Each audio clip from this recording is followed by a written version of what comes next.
Good morning, gang. Happy Saturday morning. So, while you were probably sleeping last night, we have a new Speaker of the House.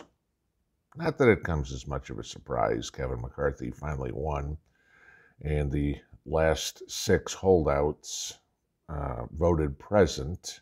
So, therefore, that changed the number of votes that McCarthy needed. So, McCarthy got 216 votes. He's now the Speaker. He didn't get the 218, but voting present changes, yada, yada, yada. Okay, so immaterial how he got there. He's there.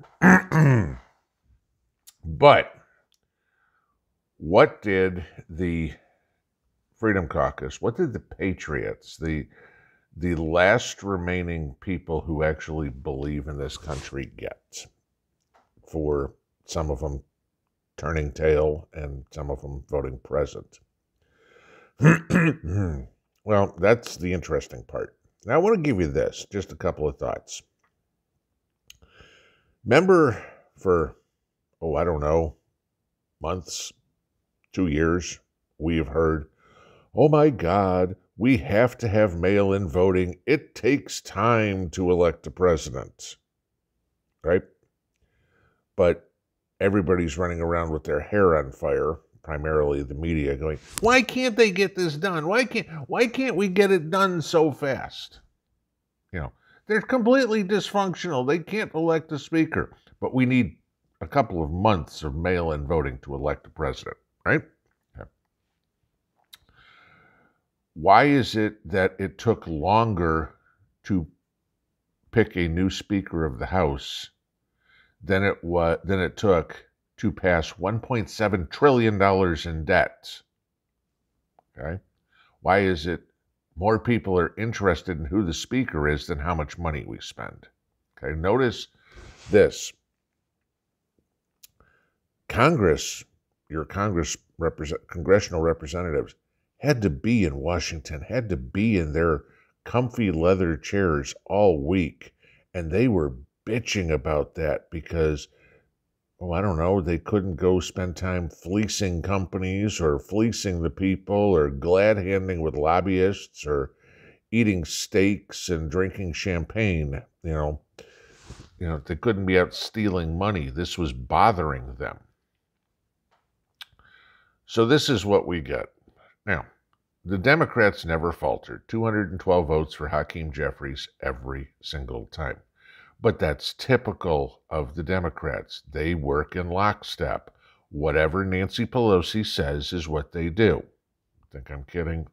Hakeem Jeffries was Nancy Pelosi's hand-picked successor. Okay. So, you will do this. Okay, I'm a good little sheep. I'll do what you say. Hello, constituents for those 212 representatives. Think for yourself, because they can't do it. Okay. But so what were the concessions that the Freedom Caucus members got from Kevin McCarthy to either vote present or to do it? And how does it affect us? Okay, the first one is something that's been in Congress since the get-go, since the onset of Congress, that it took one person to make a motion to recommend that the Speaker of the House be removed. Nancy Pelosi changed that, all right, that what needed more. And the Freedom Caucus said, no, we're going to go back to the way it was. Okay, I want you to think about that for a second. It's not some great change they were expecting. They wanted to go back to procedure that Congress had followed for over 200 years that was changed by a leftist loon. Okay? This one, we'll see what happens. But how do things work in Washington? Want something to die on the vine, send it to committee, right? They're going to have a committee to look into the weaponization of organizations like the FBI. How long do you think that's going to last? Well, 2 years from now, we looked into it and we really couldn't find any evidence. Yeah, okay. You think the FBI might not be covering their tracks? Okay. So that one's a go nowhere. This one is going to be fun. McCarthy has now agreed to putting to vote a referendum on term limits. Now, y'all know it's not going to happen, okay, period. There's no way in the world members of Congress are going to vote themselves out of a job, especially some of these politicians who've made a career out of it, who've never done a day's work in their life. The good part about it is there will be a few, not many, there will be a few that will say, yes, we agree with term limits. They all know the bill's never going anywhere because the Senate won't pass it, okay? And then this would also have to be a constitutional amendment, so then you'd have to have 38 states pass it, whole 9 yards. Right? Where the success will come from this is not that we're ever going to get term limits. Technically, if you want to say we already have them, we have term limits for congressmen every 2 years. We're the ones who decide whether they go back or not. Unfortunately, like I said yesterday, too many of the people in this country are too bothered to actually look at how they're represented. Yeah, they'll bitch about their representation, but then they won't look into who represents them or won't even bother to have their voice heard. And yes, I don't want to hear all the crap about it's who counts the votes. Beating a dead horse there, guys. Okay. But what this will do, this term limit vote, will put people on record as to how they voted. They either agree with term limits or any other vote is, I'm in this for me, not for the people. Okay, that's how it's going to be read. Because if they vote present, if they do, I've got a doctor's appointment that day, I can't vote. Any reason to get away from it means you're against term limits. It'll put them on the record. That's the thing I'm looking at, is all this gets to. Okay? All right. The next one. This goes back. Remember the days of the line item veto? And we're going to take this out, we're going to take this out, we're going to take this out, we're going to take this out, and then I'll sign it. Okay. One of the things that's coming up here is single subject votes, which is good. We want to spend whatever billion on the southern border. Oh, yeah. And I'll vote for that if you give me $200 million for a bridge to nowhere, a bike path to nowhere, transvestite studies of crickets in Indonesia, whatever it would be, okay? This gets rid of all the little pet projects, okay? That's good.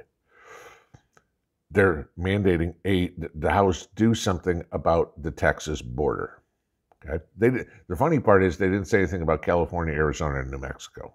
Texas border. Now, granted, Texas is getting the most of them coming in, but it's not like Arizona and California aren't getting flooded too. But so they're going to vote on something for the Texas border plan. That's good. I love Biden. Wow, tough morning here. I love Biden coming out the other day and trying to blame Republicans for the Republicans are standing in front of us putting a plan together to solve the problems down in the border. No, Joe, we had a plan. It was working real damn good, too. It was called building a wall. You know what? As soon as you stopped that, that's when the problems started. We had a plan. You stopped it, okay? We're going to see what happens. But if this stuff goes through, this is going to really start putting the feet to the fire to the Senate, okay, to everybody, going, we passed this. Why are you, Chuck Schumer, stopping it? Okay. There's a lot of good strategy in this. Then we get to the ones that really affect us. A budget that stops the increase in the debt ceiling and holds the Senate accountable. Okay. Remember who controls the purse strings? The House. That's good. All right. So if we have a budget plan that says, no, you're not getting any more. And what they want to do, because they've already screwed with 2023 spending because too many turncoats passed that spending bill. 2024 spending will be the same as 2022 spending. So that takes out inflation, guys. All right. So if it was, I don't know the numbers off the top of my head, 1.4 trillion in 2022, that's all it can be in 2024. So that's good. All right. Remember, value of a dollar, too. Next one. Ending emergency funding and all COVID mandates and funding. Good. Okay. Let's get rid of all this COVID crap, these mandates. I don't know about you guys, but you're starting to see masks again. I was in the store the other day, and all of a sudden there are people walking around with masks. I'm like, dumbass, they don't work. Okay. But, yes. How about let's reinstate some of those military personnel, those police officers, those fire departments, everything. And I got a real good idea. Let's give them back pay, too. Okay? Because the majority of those places that all happened were liberal cities. You didn't want the cops. Now you're screaming your crime is too high. Oh my God, we're getting illegal aliens here. We're a sanctuary city. How could that happen? We need more cops. Oh, take back the ones that you got rid of. Okay? Oh, and because you screwed them, you and your taxpayers can pay them. Okay? But here's the one that goes back to the top of everything. 72 hours minimum to read a bill. No more of this. We're giving it to you at 1 o'clock in the morning, and it's 4,000 pages, i.e. the spending bill, and we're voting on it at 8 o'clock. No. Okay? That's not happening anymore in this House. All right?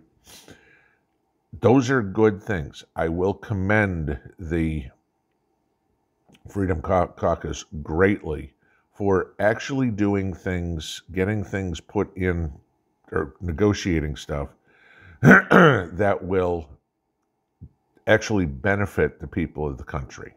Okay? That there won't be any more of this, we have to pass it to see what's in it crap. Okay? You know, none of this force-fed stuff down your throat. We're doing it this anyway because Nancy and I, or Chuck and I, decided on this, and so the rest of you guys just need to fall into lockstep. We still, trust me, there's no celebration in this House for the fact that McCarthy's been selected because I've seen enough of what McCarthy does. He's a Democrat. I mean, he's the epitome of a rhino, all right? And the Freedom Caucus is holding the feet to the fire. There's also committee assignments and things like that. One of the things I believe is the Freedom Caucus wants 3 seats, or is now going to get 3 seats on the Budget Committee. That's big, guys. That's half of one side's, I believe it's 7 to 6. So you're going to have 3 of the 7 members of the Budget Committee that are going to be patriots. That's big, okay?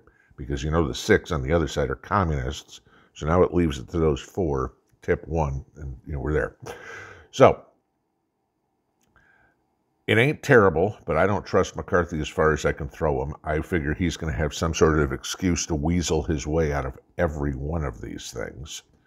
But that will all revert it back to number 1 is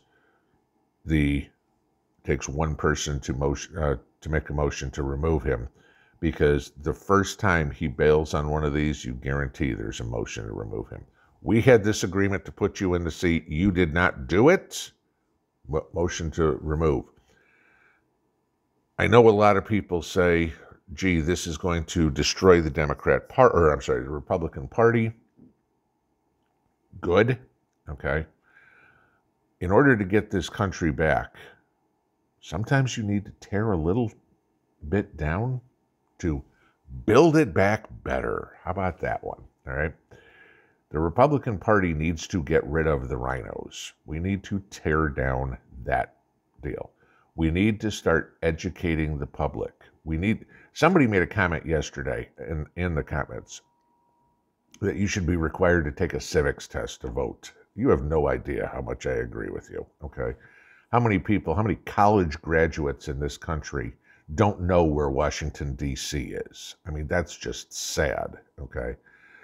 You know, how many people in this country can't name the two senators from their state, or who their congressional representative is, let alone not being able to name who their governor is, who their state senator is, or who their state representative is.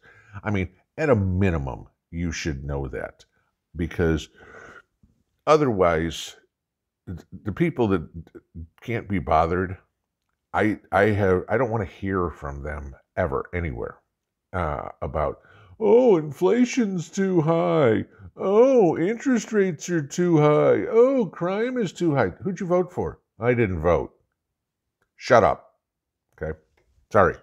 If you couldn't be bothered, this is my answer to these people. If you couldn't be bothered to spend half an hour, whatever it took you to vote, stand in line, most of it, okay? If you couldn't be bothered to do that, don't bother to bitch, okay? You know, you want to see something done, do something about it, just like anything else. I want to have boards painted in my garage today. Guess what? I'm going to do it. I'm not going to sit on my couch and bitch and go, the boards aren't painting themselves. Because that's pretty much the way people view politicians and politics. If you want anything done, guys, do it yourself, right? How do we do it ourselves in a representative democracy? Yes, we are a constitutional republic that is a representative democracy. Do not give me any shit about we're not a democracy. We are a representative democracy. End of story, period. Do not pass go. Do not collect $200. Don't like it? Bye. Okay? I'm going to give you the facts. Whether or not you want to listen to them, that's up to you. If you can't be bothered to listen to your representatives, and I'm not talking to you guys. This is me kind of venting, talking to the American public. You can't be bothered? Don't bitch. This, McCarthy being elected, not putting a smile on my face. What the Freedom Caucus did, holding the feet to the fire, that does. Because now I want to see, and I think a lot of people want to see, if McCarthy tries to worm his way out of this, or if he actually sticks to this. If he sticks to this, sticks to the promises he made, we could be day one of turning this country around. If he doesn't stick to this, we could be day one of pitchforks and torches. Pinball out.